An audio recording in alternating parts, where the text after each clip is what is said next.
Thank you, everyone, for joining us for the September coordinator call. My name is Nicole Key, if you are not familiar. I am the Community Partnership Specialist with KTPC.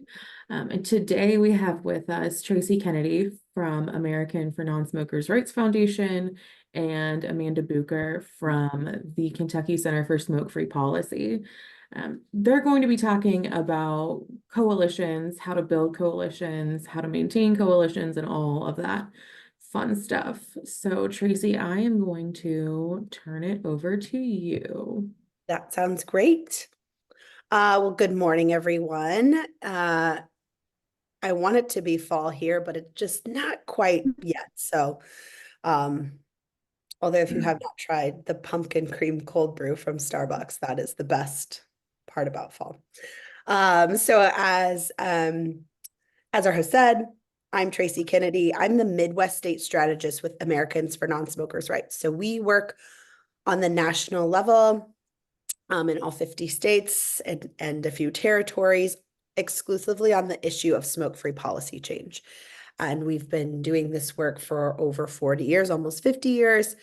I'm based in Des Moines, Iowa, but I was born and raised in Missouri, which has some real similarities, I think, to Kentucky. And I have been providing technical assistance in Kentucky since I started this job 10 years ago, a decade ago. So in that time, we have all lived some life. And things have shifted ever so slightly in how we approach this work and the cadence of the work. But the thing that seems to transcend is the importance of a high functioning and strong coalition.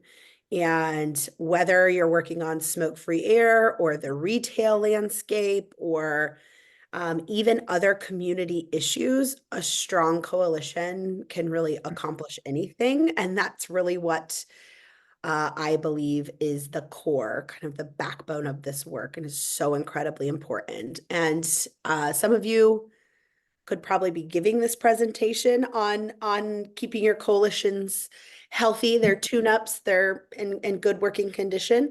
But whether you just started this work or you've been in it for your career, it's always just helpful to kind of think through how could we reframe or be doing this differently. Okay, let's jump in. So another thing that we do at Americans for Nonsmokers Rights and the A&R Foundation, we have a database that keeps track of all of the various smoke-free policies across the country, including campus policies and hospital policies.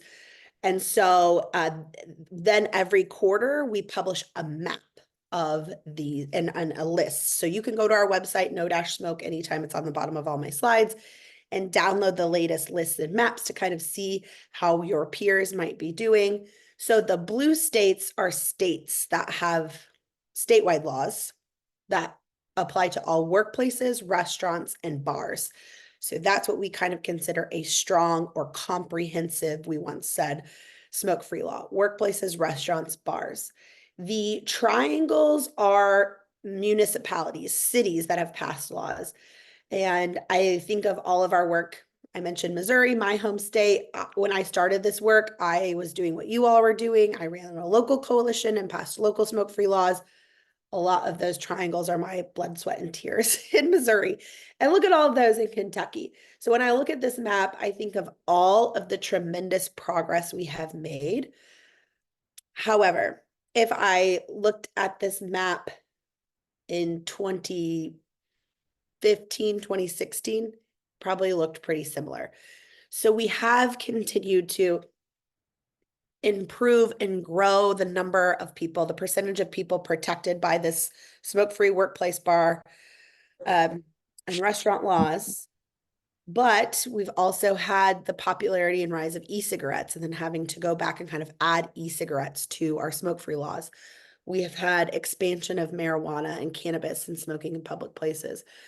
So it has been more challenging, not to mention some governments did not meet and did not pass policies during the pandemic. So while these have all been hard fought, it is increasingly difficult to pass policies. So I say that because it's not impossible.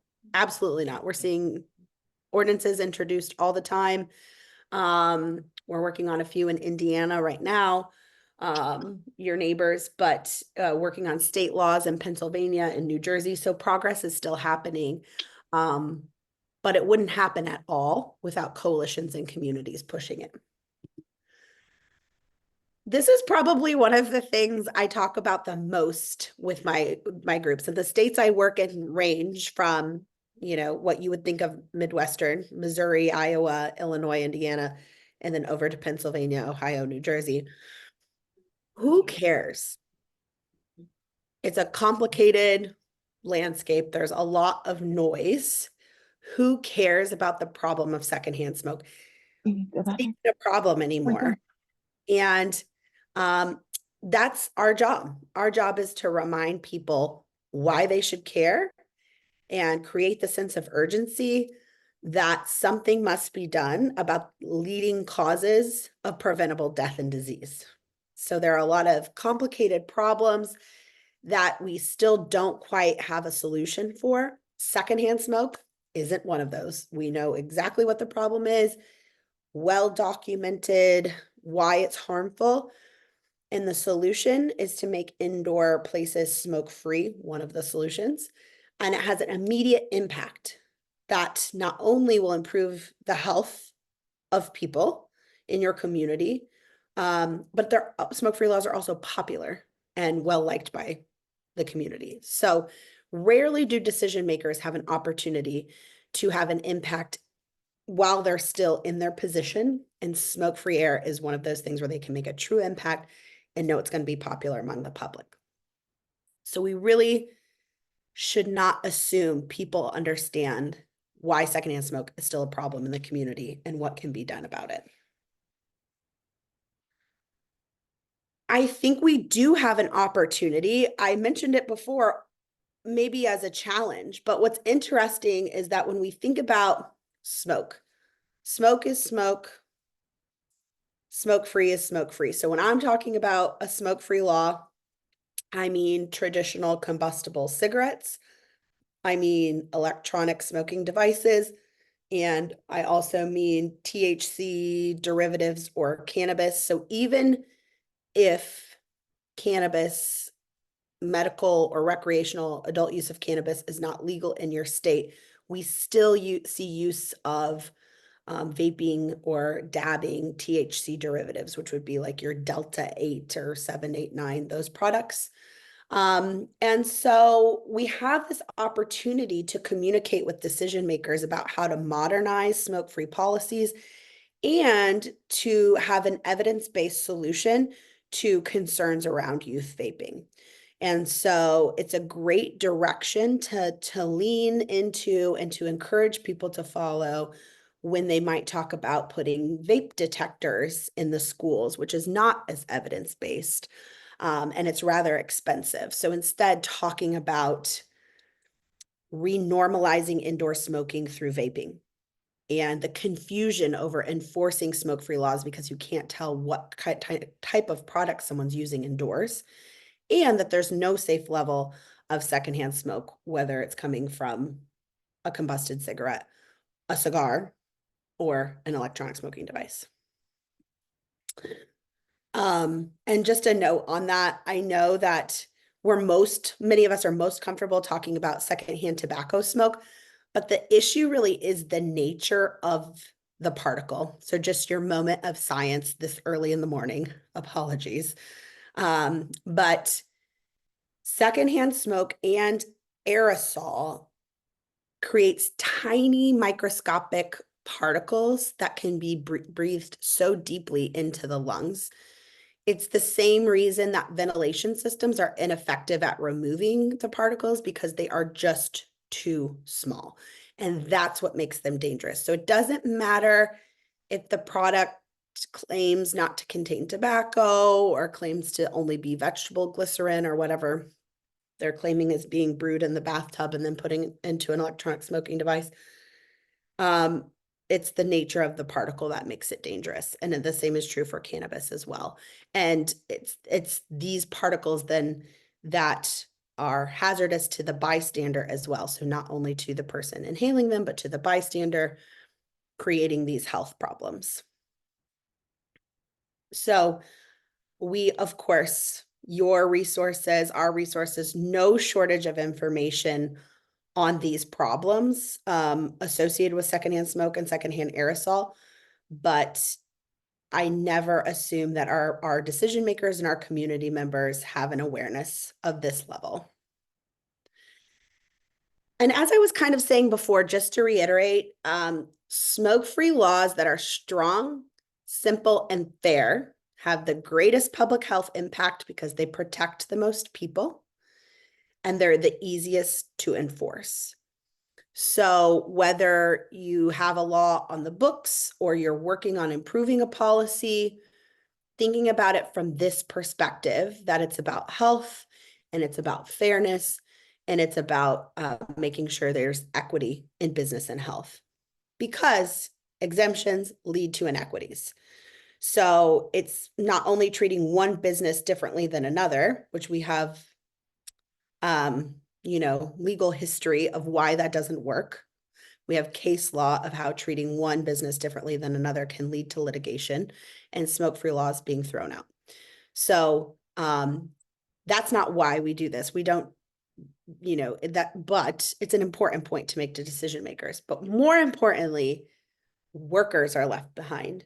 Smoke-free policies are a workplace, a workers' rights, workers' health issue. We really are focused on workplaces. Kind of what goes with that is the places where people remain exposed to secondhand smoke really aren't viewed as workplaces, whether it's the auto body shop in town or the insurance agent who has a few employees out of their home that they also use as an office, a membership club, like a VFW, where there are no employees, but there are volunteers acting as employees, or a hookah bar or a cigar bar.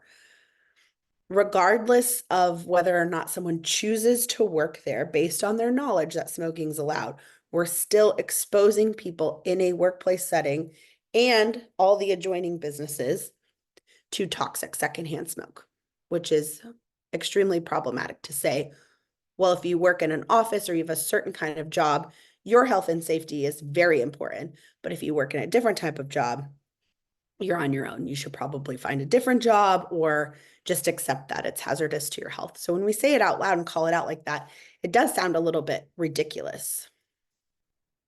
Okay, so let's get into this for the next 15-ish minutes, and then I'm going to kick it over to Amanda.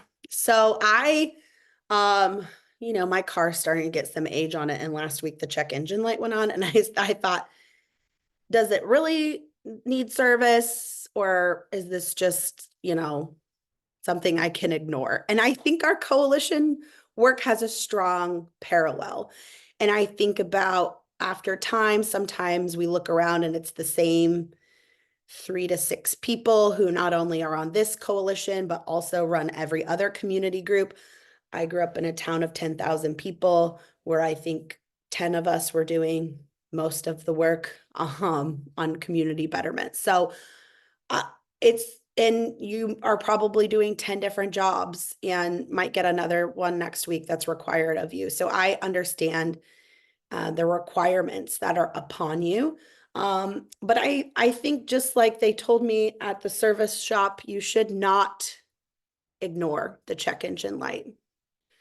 You should think about running the diagnostics. So here are the diagnostics we're going to run through today.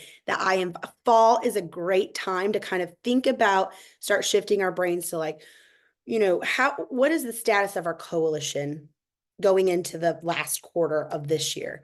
How can we set ourselves up for the best success for fall event season, for reaching out to decision makers, for having a presence in the community before we kind of get into that holiday season where we tend to lose people. And then we kind of go into, it's the new year. What do we want to accomplish next year? So we're setting ourselves up now to make sure we're all in everything's all cylinders running in good working condition to accomplish our goals, not only this year, but next year.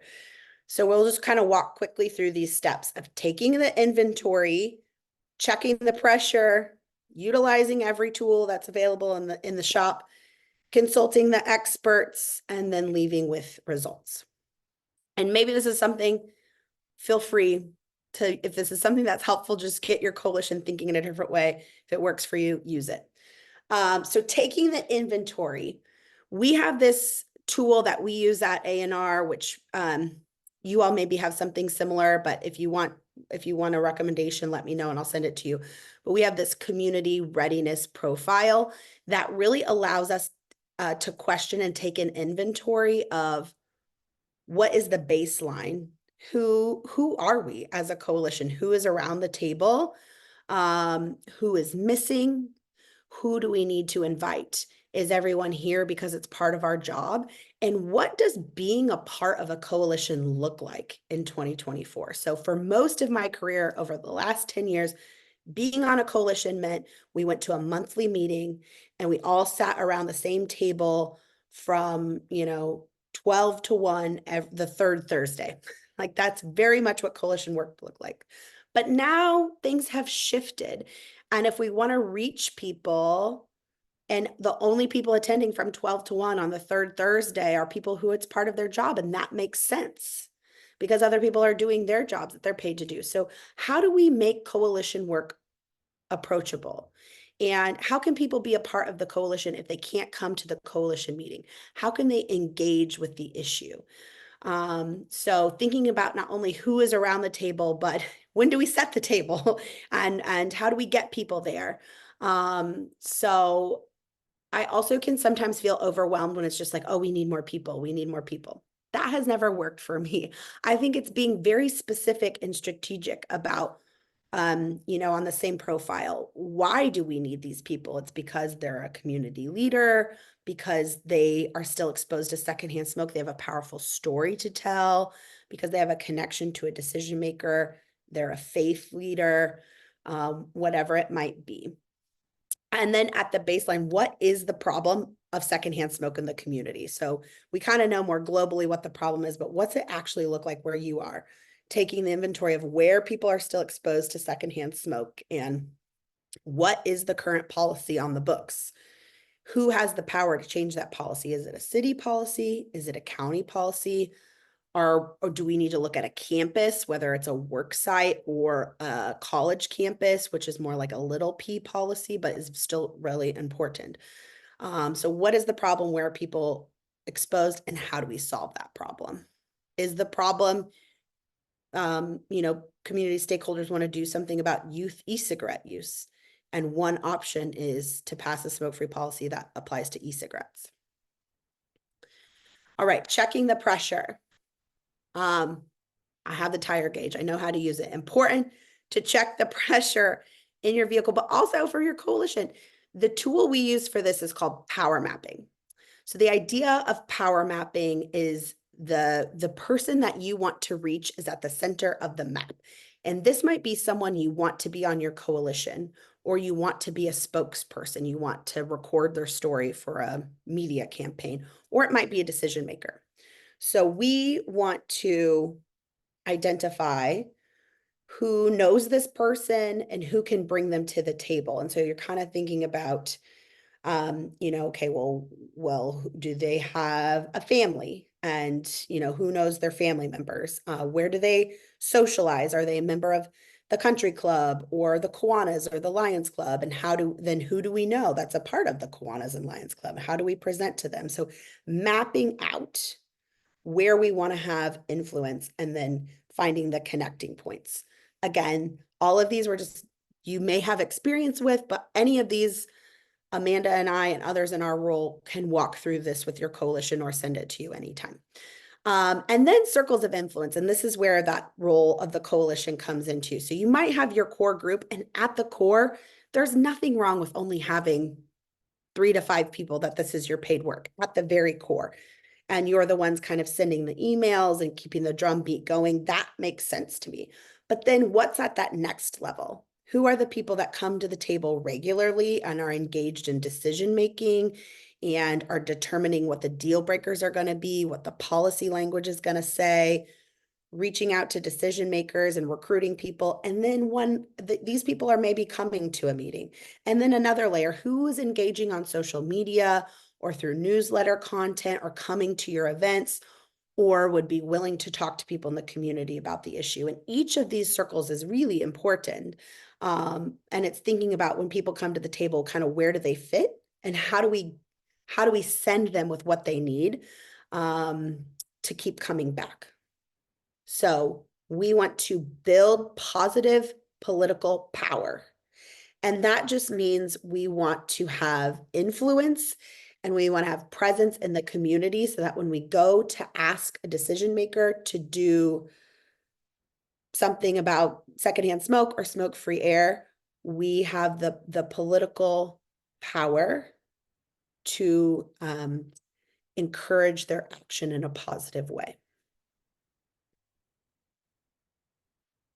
Utilizing every tool. So you kind of just heard me talk about all the tools available to you in the workshop. And there are no shortage of these, but the reason I find them important is because when I'm kind of at a crossroads with a group I'm working with, and we just can't seem to make progress, we're frustrated, we're tired, we're working on the next RFA while we're still wrapping up, we're focused on grant cycles, we're focused on reporting.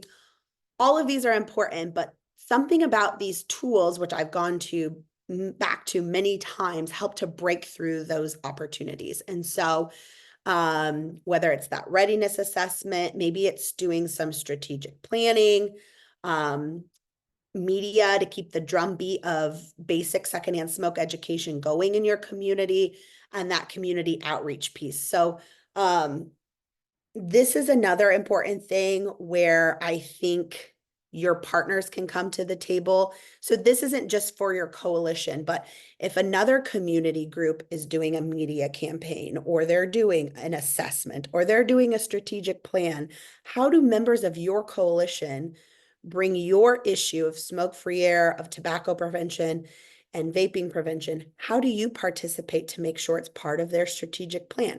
Maybe they're a broader drug prevention coalition, or maybe they're a healthy future, or a parents, or a faith leaders, whatever it might be. Or maybe it's just your city is hosting something. Thinking slightly outside the box. So your coalition isn't responsible for building every single thing, but by being out and about in the community, it creates this sense of inevitability that coalition is everywhere. Someone representing smoke-free Lexington is at every farmer's market and festival. And this does take some work. This takes volunteer power, but that's why it's so helpful to have your different circles of influence. And it keeps people engaged because they have a very specific task to do. And we haven't done as much of this recently, but something I think that's really powerful in the community outreach piece is if there's a citywide cleanup or there's a community service day, going and wearing a shirt that says your coalition name on it, or making stickers and saying, oh, have you heard about, or buttons and saying, oh, have you heard about, this work we're doing for, to help people quit smoking, or, for youth vaping awareness. All of that kind of builds goodwill that at the end of the day, we really aren't here to pass policies. That's the goal, because that has the biggest impact, but we're really here to improve community health. We're really here to help people breathe easier at work. We're here for people, not the policy. It just happens to be the policy is the best way to protect people. So we have to remind people of that in the community, because sometimes when it comes down to discussion with decision makers, it becomes all about this policy, but really we've been in the community doing the work all along. Okay. The last two things, consult the experts and leave with results. So I really believe in the power of action-based meetings or emails or texting, whatever works for communication for your group. Everyone's coming to the table because they're an expert in their field. And when they come to the meeting, there's an expectation when they leave that they will then use their expertise and talents to fit into the needs of the coalition. So, now's a good time to get together with your group and think about who needs to be at the table and why do we need them here? What role can they serve? And how can we put them into a plan? So instead of just going out trying to get everyone to join the coalition and trying to be at every event, I'm actually suggesting the opposite. How do we think very strategically about who is coming to the table to participate and where are we participating in the community? How do we tie that back to the goal that we talked about earlier of recruiting someone in the power map or working towards policy introduction? All of that should kind of tie together through the tie that binds everything together in either your work plan or your coalition plan. And that way, I think that's a great way to build engagement because people can see the road. They can see people's time is very valuable, and even Beyonce only has 24 hours in the day, right? Like there's a lot of demands on our time, but this helps people to know if you're part of this coalition, we value your time and here's the expectation, here's kind of what's coming ahead. This also allows us to kind of break out of the norms and the cadence of how we've always done things. So we always send a monthly newsletter. We always post weekly on Facebook. Well, does someone have a TikTok presence where they could cover the issue? Or do they have a podcast? Could we put something in the church bulletin? So just rethinking how we share media and messaging. But if we're struggling to get there, how do we lean on our partners to help us get there? The other reason I think, I mentioned this in the beginning, but all of these have helped the coalitions I serve to break through the roadblocks. So whether it's not the right time because it's election season, it's very difficult to break through, or it's the city's trying to pass a budget or whatever it might be, there's really never a right or good time, it seems. And if you don't have that political power and that pressure, it's kind of easy to pass us off and just say, now's not the right time. The distractions I talked about before, there's bigger fish to fry. There's bigger issues in our community that our community's facing. How do we break through that noise? And how do we help people to know what's in it for them? Why do they join the coalition? Why do decision makers care about the policy? What's in it for them?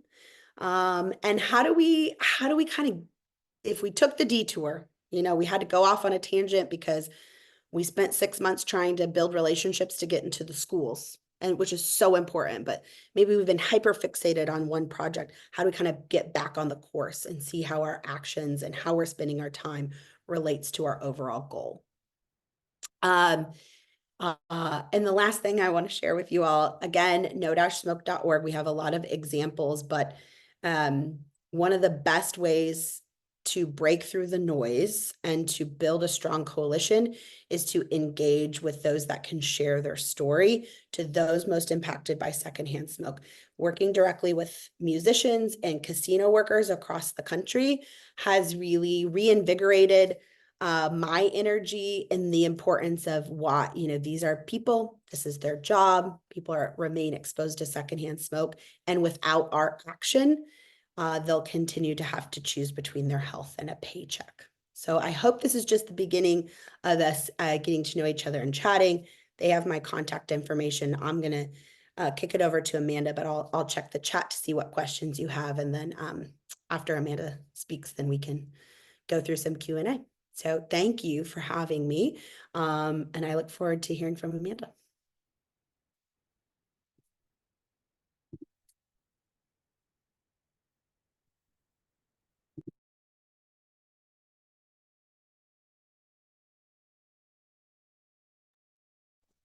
Hi, you all. Nicole, did you want me to go ahead and say a few things? Yeah, that would be great. Thanks.